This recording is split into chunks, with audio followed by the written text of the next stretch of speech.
Welcome to my channel. In this video, I will share with you how to enable three-finger drag on Mac. So first, click on this little Apple icon from this corner.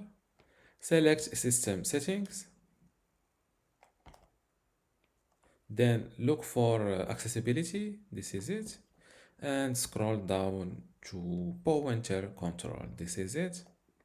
Click on it. Now click on Trackpad Options.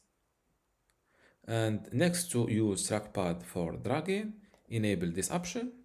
And for the dragon style, select three-finger drag. Click on OK.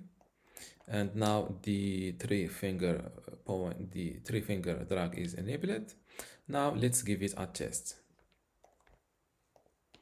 I think I will test it on this text doc. And now I am putting three fingers on the trackpad and I will drag it down. As you see,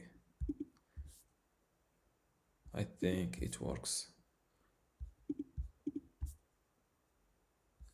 I do it once and I lift my fingers and it continues to drag. And this is how to drag with using three fingers on a Mac, or this is how to enable three-finger drag on Mac. If you still have a question, leave it in the comments below, and don't forget to give this video a like. Thank you.